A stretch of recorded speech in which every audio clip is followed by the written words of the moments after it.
following is a chapter reading by the Worm Audiobook Project. Please support the original author at parahumans.wordpress.com. Thank you and enjoy.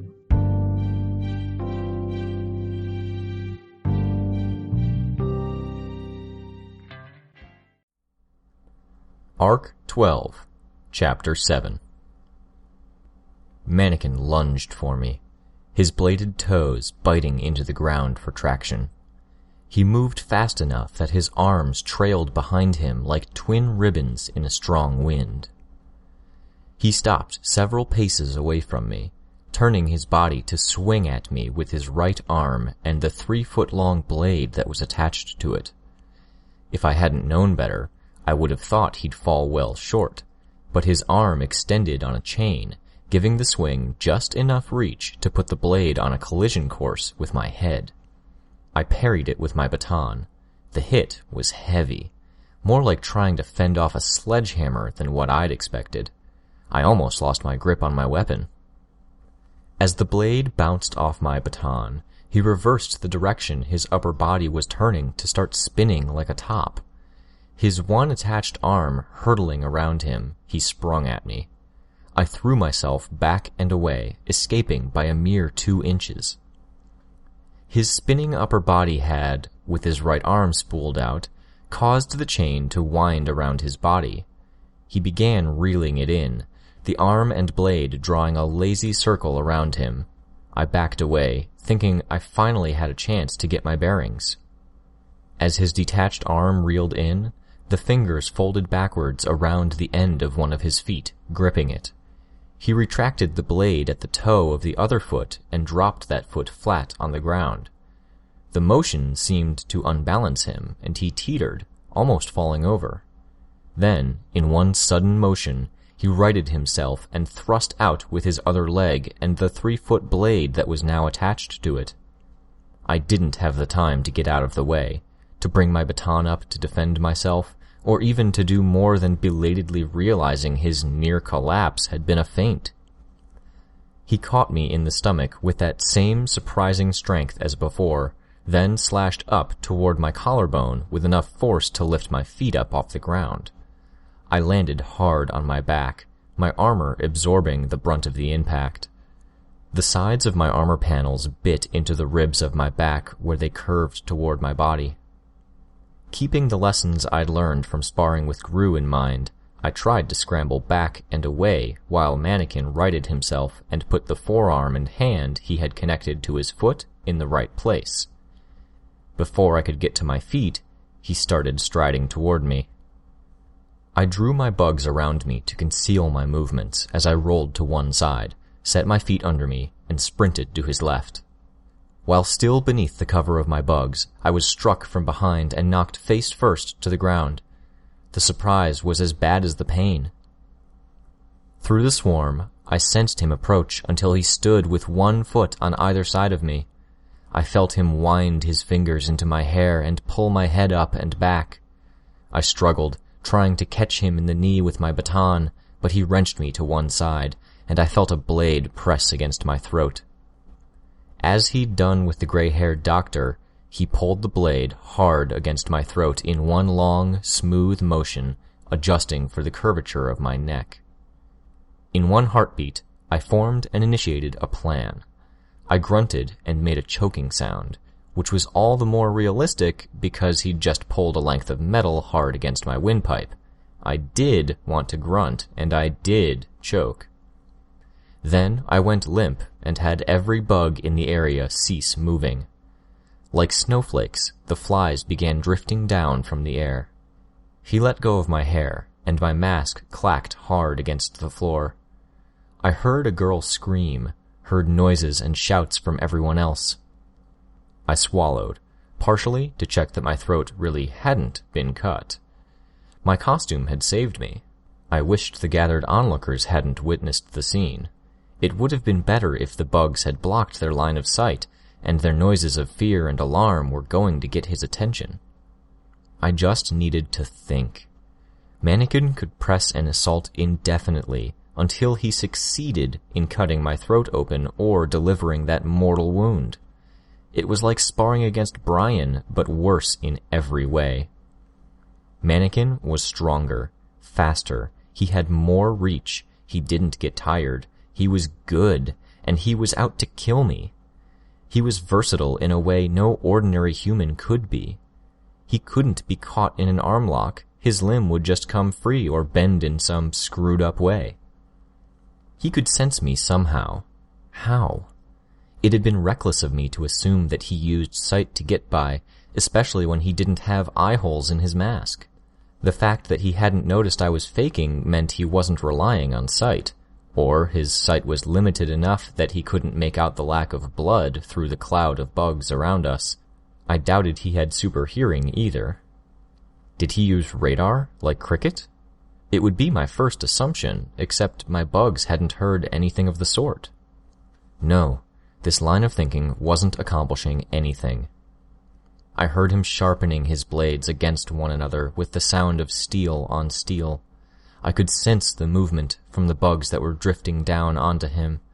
A man in the crowd whimpered, and Mannequin turned toward him. The metal singing in the pauses between the scrapes of blade on blade. Mannequin was standing still, observing. I had to come up with a plan of attack, or others would pay the price. My deadline was the point, I suspected, that someone lost their nerve and tried to run. If I was going to attack, I needed to find a weak point. But he was smart. Before the disaster that had turned him into this, he had been on the brink of solving many of the world's crises. Overpopulation, renewable energy, effective recycling, world hunger. Even with tinker abilities offering the means, it took someone special to manage that and actually make progress. It was a given that he wouldn't have any blatant weaknesses. Any measure he didn't think of himself, he would have shored up by now, by virtue of being a long-standing member of the Nine. He'd fought heroes and villains better than me, and he'd learned and improved in the process. In that respect, perhaps, he and I weren't so different. I'd developed in much the same ways. The difference was that he had years more experience. That, and he was batshit insane. What would I do in his shoes, with his power? I wouldn't leave any vital openings uncovered. That was a given. My focus, Mannequin's focus, would be on designing a way to make himself a completely closed system. It wasn't just sensible, it was the whole point of his transformation. He'd have perfect recycling of all waste, dissipation of excess energy by diverting it to mechanical movement, intake of energy by absorption of heat. Could that be a clue as to how he sensed the world around him? Heat? Or was it something completely different? Radiation? Radio waves? Electromagnetics? Putting myself in his shoes, I had to think of his motivation. Why this form? I'd make myself resemble a doll or a store mannequin because it was an eternal reminder. Didn't his wife and kids die when the Simorg attacked? There was a story there. But what else? Why resemble a human? To mislead? Maybe the configuration of my organs and parts wasn't human in the slightest. I might have gone the Aegis route and built in redundancies for everything I could spare. I wouldn't need a heart, kidneys, or a conventional digestive system, bone marrow, or any of that stuff. Everything I could strip away would be more room for equipment, more room for all the pieces and parts that help turn my individual body parts into perpetually self-sustaining systems. His torso was the biggest section of his body. It wouldn't have his heart, lungs, or any of that because he didn't have a circulatory system. More likely, it contained his brain, his sensory organs/system, and whatever mechanism he was using to remotely control his arms, legs, hands, and feet. Unless he didn't want to put all his items in one basket. It was easily possible for some of that stuff to be in his thighs and forearms. If I were him, I would have spent hours carefully balancing the ecosystems of each individual part of my body. Something that exacting and that fine-tuned would be sensitive, fragile. They'd be resistant to impacts. I wouldn't go around getting into fights if they weren't. But heat and cold? A crack in that exterior of his? It could wreak havoc. Okay, I was getting a sense of him, maybe. That said, none of that mattered if I couldn't hurt him in the first place. Maybe I was thinking about this all wrong. Bugs dealt with threats that were encased in hard shells all the time, didn't they? They dealt with other species of bugs. There were 100 solutions there if I was willing to look for them. That was the spark of inspiration I needed. In a matter of seconds, I had a plan. It wasn't a good plan, but it was something. As a just-in-case measure, I could try some other, smaller plans, on the off chance that they might distract or even work. Having those options, if nothing else, would make me feel better. Mannequin had just brutally and unquestionably kicked my ass in the span of 15 seconds, and it was going to be at least 2 minutes until I could even begin my plan, judging by how long it had taken my bugs to deliver the supplies from my lair. The same instant I had that thought, I started everything in motion. Every flying insect near my lair headed indoors to gather what I needed. I made a mental note to make a more easily accessible opening to my lair so I could do this faster in the future. I made another mental note to set up a clock with ticking hands so I could have bugs ride the 3 hands and have a precise way of tracking time when I was in my territory. I supposed it would have to be an old-fashioned clock, since Shatterbird had screwed up everything else. I had to guess, roughly 2 minutes until I could start my plan.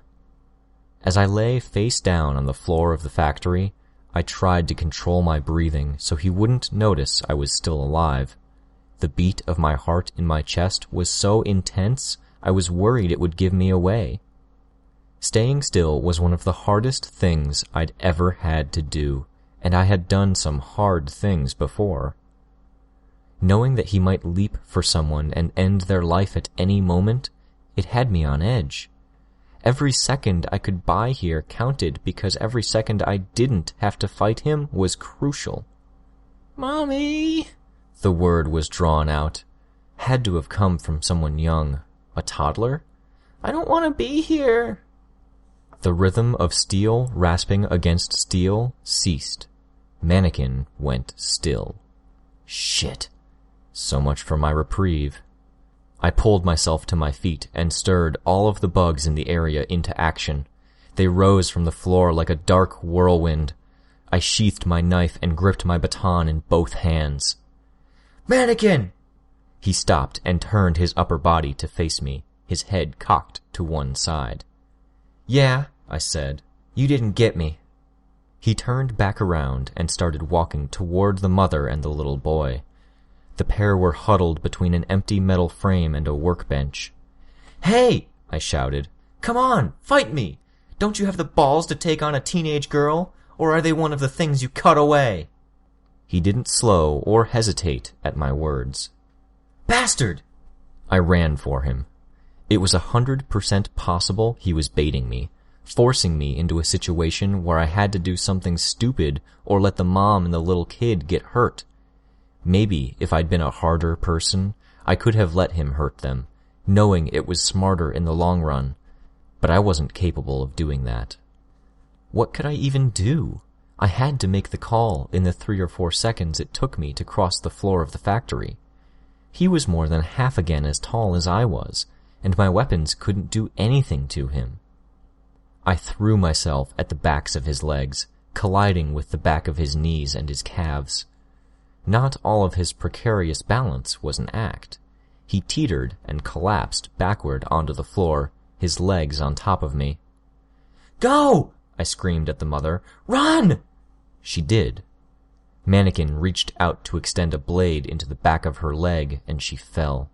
But someone else hurried forward to help her. Mannequin's left leg snaked around my throat in an impromptu headlock. I tried to slip out to force his leg apart. Even though I could move it, I couldn't squeeze my head through the gap. Not counting the time I'd spent laying on the ground, buying time, how long had I lasted? Less than 30 seconds? 4 blades sprung from the calf of his right leg. He extended it high above me, and they began to rotate, slowly at first, then faster, like the blades of a fan or a food processor. He had me in a headlock, but the rest of me was free to move. Gripping my baton with both hands, I swung it into the whirling blades with as much strength as my leverage afforded me. My baton went flying out of my grip, but the blades stopped. My heart sank as I saw them begin to rotate again, slowly. They didn't return to the same blurring speed they'd been at before. A few seconds passed, and they retracted back into his leg. I might have been relieved, but I was still in his grip. He heaved me upwards, positioning himself with 2 hands and 1 leg on the ground, the other leg holding me up high. My toes scrabbled to touch the ground and fell short. The grip on my neck wasn't perfect. It wasn't cutting off my blood flow. It barely impacted my breathing, but it still hurt, and my neck strained with the weight of the rest of my body. I drew my knife and gripped the handle. Then I drove it at my throat. Or at Mannequin's leg, which was folded around my throat.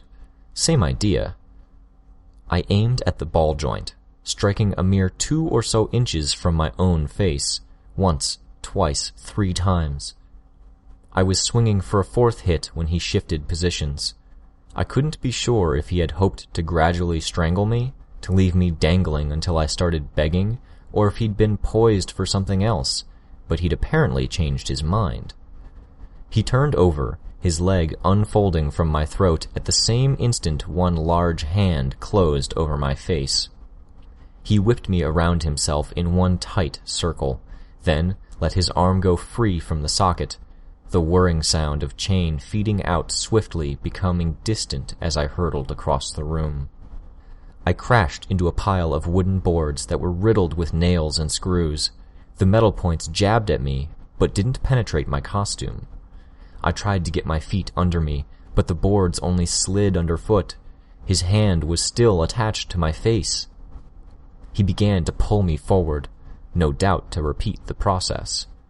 Half blind under the grip of his hand, I reacted in a heartbeat, slamming the point of the knife into the gap between his hand and my face. Tattletale had said it was strong enough to serve as a crowbar. I was glad to discover she was right. Between the pull of the retracting chain and the leverage of the knife, I freed myself from his grip, his fingertips scraping hard against my scalp. Flying back to him, his arm clicked back into place. I tried to blink a blurry spot out of my vision, only to realize I had a scratch on the right lens of my mask where I'd hit it with the knife's edge. The pain from being thrown around was belatedly making itself known. Bruises I could deal with, just so long as my body moved where and when I needed it to. I felt the dull ache of a building headache, from where I'd been gripped in the headlock. Okay, still in one piece, more or less. How much time had I bought? 1 minute? 1.5? Could I hold out for long enough? Could the bystanders? The moment my bugs arrived would be the moment I could begin my plan. I'd still have to survive after that, and there was no guarantee it would work. In fact, my gut was telling me it was a long shot. 30 seconds to a minute. I was panting for breath, counting every second that he silently stared at me as something I should value. What was going on behind that expressionless mask? Was he coming up with a battle plan? Maybe, maybe not. He didn't really need one. It could be that he was calculating how best to destroy me, not just killing me, but ruining me. There were enough ways he could do it, inflicting lifelong scars and injury, or he could go down the opposite road and murder the civilians, leaving me as the only one standing. Both were very real possibilities, both devastating in their own way. Or maybe, behind that hard shell, he was in the throes of mental anguish. Maybe he was spending every second of every day reliving the day he lost his family and his dreams to a nigh unstoppable, malignant force. There was nothing I could do about his past. Whoever he had been before, he was a monster now.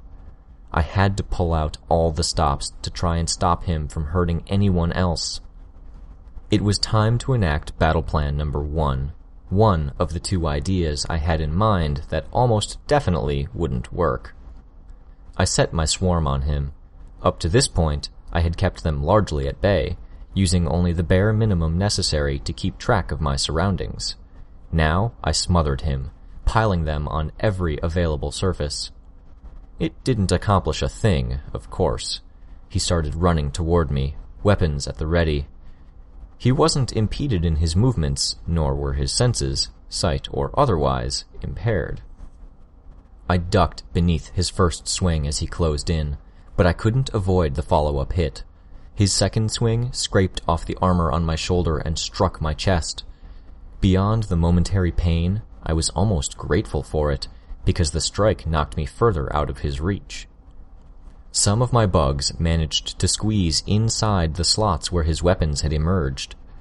The spaces didn't perfectly match the bases of the blades, and the bugs were small. There was nothing organic inside the sheaths. Even the interior was completely sealed off. Still, I managed to get bugs into the mechanisms, lodging their bodies inside the finer workings or killing one another to spill ichor and their bodily contents onto anything that felt sensitive. Mannequin stepped back, and I watched as he retracted all of his blades, the slots they'd speared out of sealing closed behind them. A wave of pressure and heat killed off every bug and likely most of the gunk I'd managed to smear inside. Yeah, I hadn't figured that would work. Plan 1 down. For Plan 2, I needed my baton. I could only hope it was in one piece. I used my power and my eyes to search the factory floor, while keeping my head still so he couldn't see what I was doing. My bugs were almost here, arriving in droves. I found my baton lying against the wall near where I'd been pinned by Mannequin. I'd have to get by him to get it. "Fetch," I ordered my bugs, as Mannequin lunged for me again. I didn't have a second thought to spare as far as telling them how. For now, I needed to survive. This time, his attack was frenzied. If I didn't know better, I'd have thought he was irritated. I hopped back out of reach of the first swing, then quickly backed up as he followed that up with a series of rapid rotations of his upper body, momentarily becoming a blender whir of whirling blades.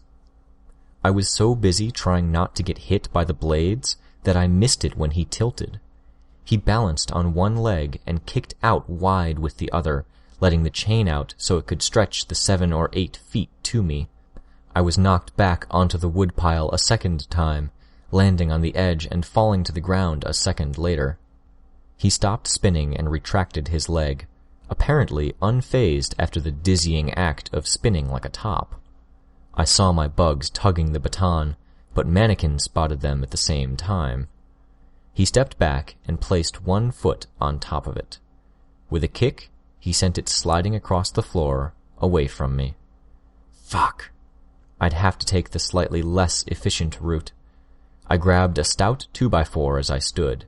It was old, dusty, damaged by years of exposure, and the screws that clustered in one end were rusted. Better than nothing, as weapons went.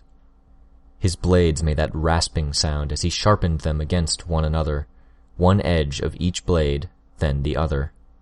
After doing it just long enough to lull me into a false sense of security, he lunged, blades spearing for my chest and throat. I struck out simultaneously with the piece of wood. It seemed to catch him off guard. I struck too soon to hit him, but he wasn't my target. I clubbed at the uppermost blade, driving it down toward the floor. I tried to avoid the edge and strike the flat of the blade, but my strike wasn't spot on. I didn't see if I'd had any of the desired effect, because he collided with me, both blades striking the armor of my chest. Pain exploded in my collarbone and ribs, but I didn't experience any of the telltale pain of impalement. My armor had saved me. Finding the tips stuck in the denser material of my armor, he whipped both arms to one side, throwing me a solid 10 or 12 feet. I sprawled where I landed. I huffed out a breath, feeling pain in my chest with every movement. Then I smiled a little. My swarm had finally arrived. The bugs flowed into the room as a singular mass, and roughly half of them swept over Mannequin. He wobbled a little, then turned his attention to me, uncaring. Which was a good thing. It was better that he didn't pay much attention. Behind him, the bugs moved in an almost kaleidoscopic pattern, slowly expanding outward from a center point, their arrangement symmetric.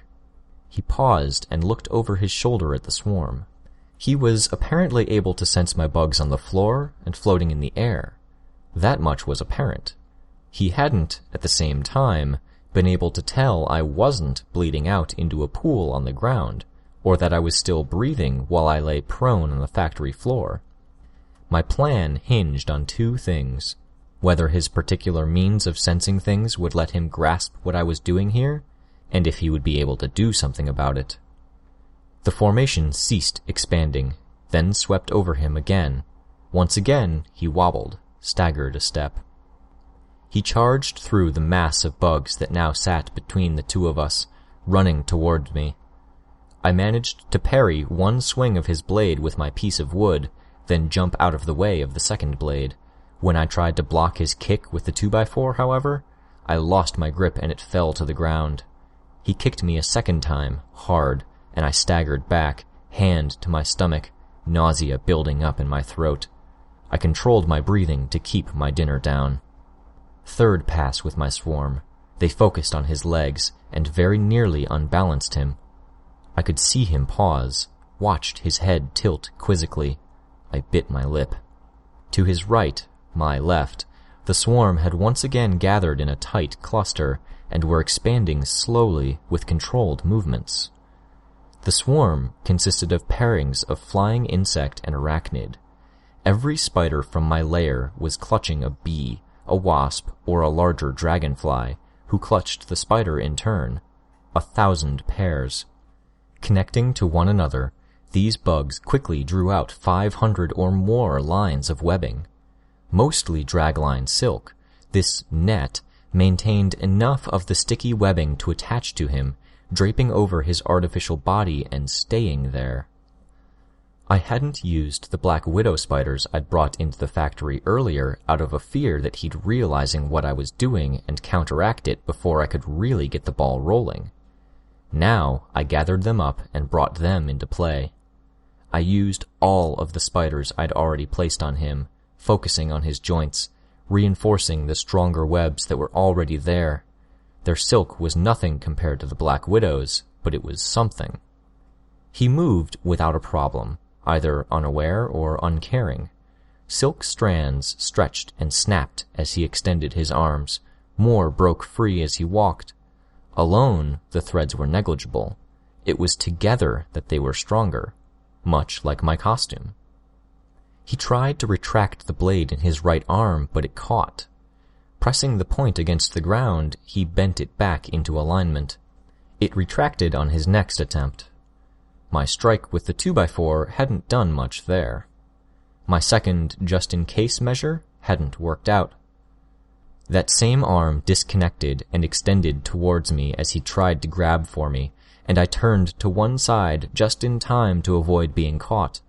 He fired the other arm out with an almost explosive force, and I managed to catch hold of it before it got a grip on my costume. My swarm made a fourth pass, focusing on the chain of his extended arm and the joints of his shoulders, elbows, crotch, and knees, where the webbing had already accumulated to some degree. 50 or 60 spiders stayed on the extended chain, spitting out large amounts of their stickiest webbing. He was trying to maneuver the arm I was holding to grab onto me, his fingers and wrist bending at unnatural angles as he sought a grip on my hands and wrists. He changed tactics, making the blades in the arm spear out at random to make it as impossible to hold as he could. When that failed, he whipped the chain. I let go of the hand just in time to avoid being caught by the tail end of the whiplash. He reeled it in, and it got about 3/4 of the way in before he ran into a slight snag. The last quarter of the retraction process was a fraction slower. Silk glue gumming up the works, I could hope. I saw him look at his arm, then flex the fingers as if to test them. While he was distracted, I made a fifth pass with my formation. I tried to be more subtle about it, carefully draping the silk over him rather than letting it pull tight against him with enough collective force to move him off balance. He attacked, stretching out the arm I hadn't gummed up. The pain from the most recent hit to my stomach slowed me down, and his fist collided with me, knocking me over for what seemed like the 100th time. I managed to backhand it off me before he could do anything, and hurried to my feet. While the arm was still partially extended, I managed to deposit spiders on the chain. They immediately began straining to produce silk glue on and around the mechanisms that allowed the chain to retract. One spider wasn't much, but altogether, it added up. I could pinpoint the moment he realized what I was doing. Extending the chain, he flung it across the room, the blade cutting a wide swath. I ducked clear, but 2 bystanders were struck down, screaming. When he moved to retract that chain, the mechanism stalled. His body was like Armsmaster's power suit, but every piece of equipment he added necessitated that he cut away a pound of flesh. I was inclined to suspect that, crazy as he was, that reality made him more inclined to go for elegant, efficient design over more rugged craftsmanship. The propeller blades in his ankle, the chain retraction mechanisms in his arms, they were built to be lightweight, to use minimal energy, and achieve maximum effect at the same time. He tilted his head, looking at the arm that was stubbornly refusing to retract back into place. I made my 6th sweep with my bugs. As the swarm passed, his head snapped up, looking at me. As much as he could without eyes, anyway. He knew what was happening. A better cape than I might have had a quip there, and insult. I hurt in too many places, in my ribs, my stomach, my shoulders, neck, back, and legs. Some of the pain was fierce, like a red-hot poker being driven with a constant, ceaseless pressure into the body parts in question. I couldn't spare the breath. The chain dropped from his elbow socket, and I watched as he paced over to his fallen arm, picked it up, tore the remaining chain out, and clicked it into place. "Come on," I muttered under my breath. Blades speared out of slots all over his body, some of which I hadn't even guessed were present. Then he began spinning furiously, every body part rotating the individual blades with enough force that webs were cut before they could be secured in place. Different tactic. This time, the swarm took its time passing over him, 30 or 40 spiders working at a time, their work relentless, ceaseless. Each spider cut the threads so they drifted down like strings in the wind. Falling gently instead of being stretched taut, they would drape over the spinning blades, attaching to other trailing silk and form a looser cloud. I'd anticipated this. The part where I was caught off guard was when he changed tactics, going after the civilians for the 2nd time. "Hey!" I shouted after him. I'd hoped to be more subtle about my 2nd phase of attack. Half of the swarm I'd brought from my lair was still waiting for the instruction. I deployed them while running after Mannequin, stopping at the woodpile to get another 2x4. Someone screamed as Mannequin started cutting into them. 2 or 3 people cornered by the monster, one already in harm's way. "Fucker, stop!" I shouted, my words useless. I moved on to the 2nd phase of my attack. As I'd done with the pens, markers, the candles, and the bottles of disinfectant, I'd instructed my bugs to arrive with supplies in hand. Some carried the scraps of silk cloth from my work on the costumes, the masks I'd made as trial runs, the belts and straps. As with the silk that drifted in the air, they were caught by the blades rather than being cut. Mannequin soon had a dark blur whirling around his upper body. Other bugs packed the remainder of my costume design supplies. Tubes of paint were rigid enough to be cut by the blades, creating small, wet, colorful explosions. A large bottle of glue made its way to my hand, and I hurried to tear off the lid before a large group of bugs carted it off to him, holding it upside down over his head so streams of the stuff could spill onto his head and shoulders. Packages of dye were torn in half by his blades, expanding into clouds of black, brown, gray, and lavender powder, sticking to any liquid on him, filling every gap to highlight the hidden slots for his weaponry and the seams where everything fit together.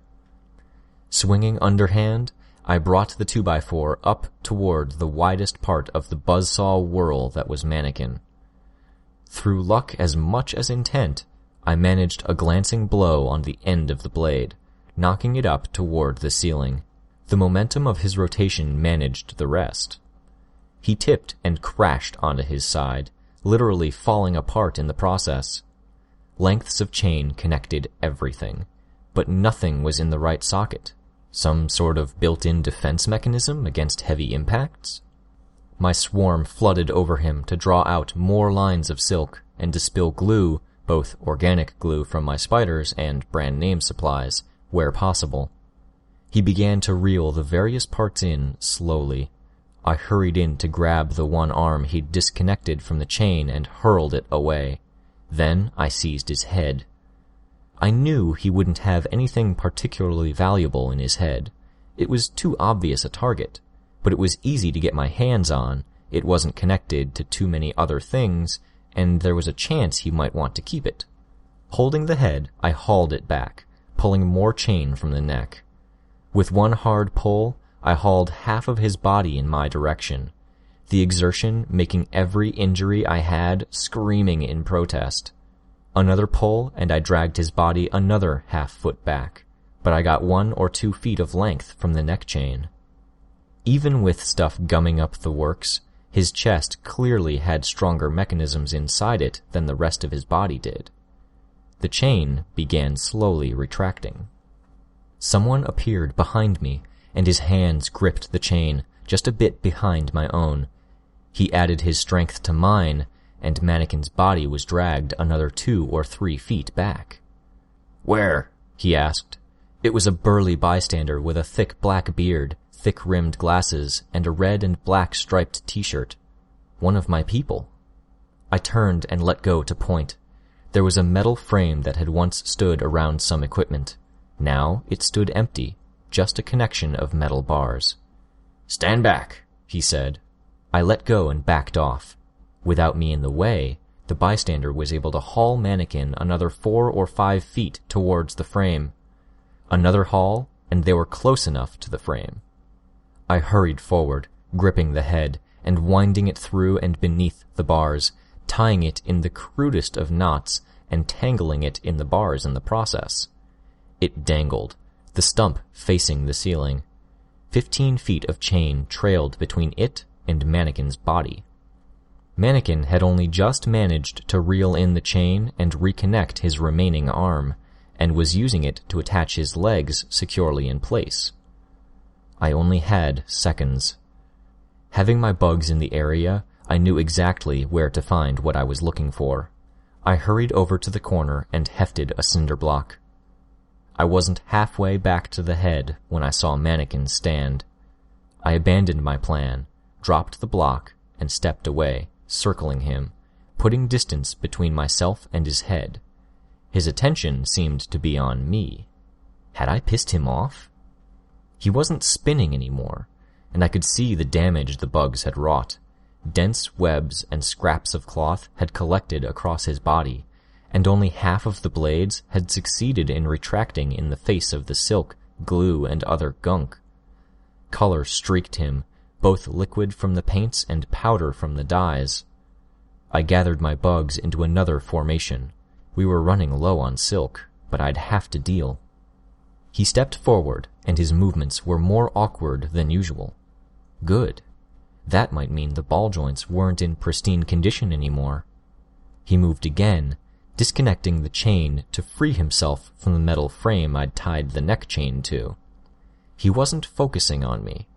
I felt out with my bugs and sought his target, his arm. It crawled weakly for him, using the fingertips to scrape forward.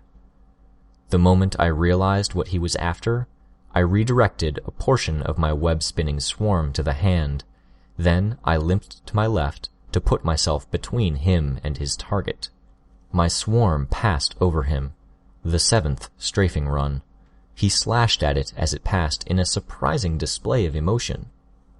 He reached into the hole where his neck and head were supposed to be and withdrew a small knife. I adjusted my posture. He was a tinker, and that knife could be anything. He pressed a switch, and it was soon surrounded with a gray blur. I recognized it as Armsmaster's tech. A weapon with that exact same visual effect had done horrendous damage to Leviathan. He stepped forward, and I stepped back. Behind me, the arm jumped. Mannequin was using the telescoping blade to help push it in the right direction. It was trying to take a circuitous route around me. My bugs made their 8th sweep past the headless mannequin. He lunged for me once again. This time, there was no blocking the hit, no letting my armor absorb it. His movements were ungainly, unbalanced by his lack of an arm, but he stood 9 feet tall usually, and that meant he had a reach, no matter the type of weapon he was wielding. I backed off, rapidly stepping away, all too aware that my spiders weren't working fast enough to stop him before he landed a hit. I was swiftly running out of room to retreat. There was a sound, a heavy impact followed by the noise of ringing metal. Mannequin stopped and whirled on the spot, striding back the way he'd come. The sound came again. I chased, trying not to limp, knowing there was little I could do to stop the monster. I crossed half the factory floor before I saw what had earned Mannequin's attention. The man who'd helped me with Mannequin had the concrete block in his hand, and for the 3rd time he brought it down on Mannequin's head. The head came free of the chain and fell to the ground, rolling briefly. The man hefted the cinder block again, saw Mannequin approaching, and changed his mind. He dropped the block onto the head and then ran. Mannequin didn't give chase to his attacker. Instead, he stooped down to pick up his head, then stood straight. I stopped where I was. For long moments, Mannequin held the head at arm's length. Then it fell to the ground. Seconds stretched on as his arm flopped its way towards him. My spiders swarmed it, surrounding it in silk. Only the blade was really allowing it to move now, the fingers struggling around the silk to move it into position for the next sudden thrust of the blade. Mannequin turned his attention to his arm, and I set my swarm on it. 1,000 threads of silk, each held by as many flying insects as I could grip it with, all carrying the arm aloft. I brought it up to the ceiling and began fixing it in place, building a cocoon around it. My enemy turned his attention to me, his shoulders facing me square on. As he no longer had a head, I found his body language doubly hard to read. Had I irritated him doing that? He stepped forward as if to lunge, and the silk that wreathed him hampered his full range of movement. His leg didn't move as far as he intended, and his missing arm displaced his sense of balance. He collapsed. "Want to keep going?" I asked his fallen form, my heart in my throat. I stood ready to jump and react at a moment's notice. Slowly, he pulled himself to his feet again. Twice he used the knife to slash at the silk. On the second attempt, I hit him with the formation of bugs for an 8th sweep of the silk net, hoping to throw him off balance enough that he'd stab himself. No such luck. Standing straight, Mannequin shifted his grip on his knife and then raised one finger, wagged it left and right. That same gesture of disapproval, condemnation. Then he turned to leave, striding for the door. I didn't try to stop him. I didn't have it in me. I watched him leave with my bugs, felt him get 3, 4, then 5 blocks away with my power before he was out of my range. The second he was gone, all the strength went out of my legs. I collapsed onto my knees in the center of the room. I hurt all over. If Mannequin hadn't broken something in my ribs or collarbone, he'd fractured something. But pain was only part of it. Physically, I was exhausted. Emotionally, doubly so.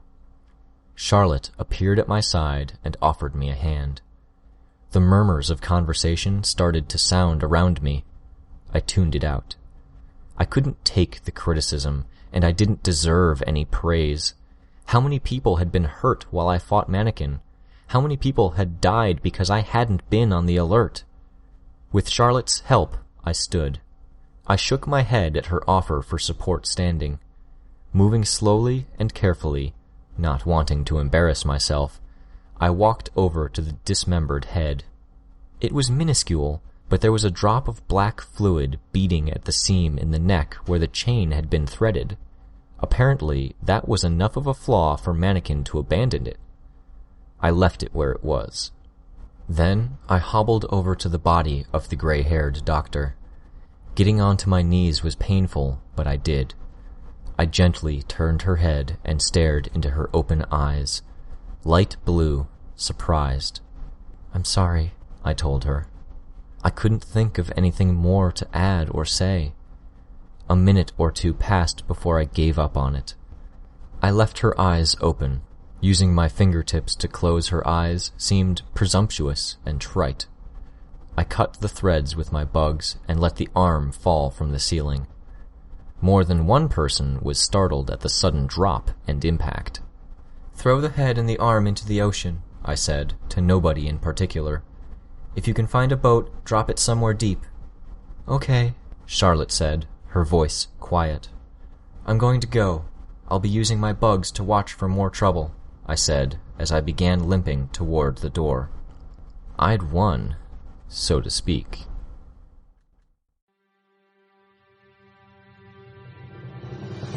Hi, this is Rein. You just finished listening to a chapter from Arc 12, Plague, from the web serial Worm by J.C. McCrae. This production is brought to you by the Worm Audiobook Project. If you would like to know more about us or to volunteer your own services, please check us out at audioworm.rein-online.org. You can download or listen to every chapter directly from our site, or you can find us on iTunes or any podcast app under Worm Audiobook. Thank you for listening.